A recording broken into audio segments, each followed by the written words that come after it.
என்னோட friend 2 wheeler கற்றுக்கணும்னு சொல்லிட்டு எங்கள் வீட்டுக்கிட்ட வந்திருந்தா. எங்கள் வீட்டுக்கு பின்னாடி கடற்கரை ஓரமாக அந்த ரோட்டில் வந்து ஃப்ரீயாக இருக்கும். அங்கே போய் ப்ராக்டிஸ் பண்ணலான்னு சொல்லிட்டு கூட்டிகிட்டு வந்திருந்தேன். அவள் வந்து ப்ராக்டிஸ் பண்ணி ஓட்டிகிட்டு இருந்தா, நான் வந்து வாக்கிங் மாதிரி பின்னாடியே நடந்து போயிட்டு இருந்தேன். இந்த ரோடு நல்லா ஃப்ரீயாக இருக்கும், வண்டிலாம் அவ்வளோ வராதுன்னு சொல்லிட்டு தான் கூட்டிகிட்டு வந்திருந்தேன். ஆனால் இப்போ பார்த்தீங்கன்னா அவ்வளோ வண்டி போயிட்டு வந்துக்கிட்டே இருந்துச்சு.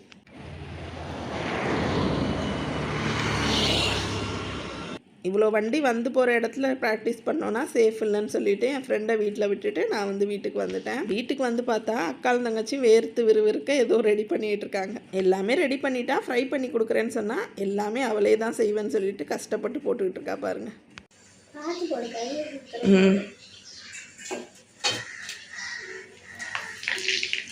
ஓ தங்கச்சி அலிசாக்கு எவ்வளோ பாசம்னு பாருங்கள். பார்த்து போடு, கையில் சுட்டுற போகுதுன்னு சொல்லிகிட்டு இருக்கா உட்காந்துக்கிட்டு.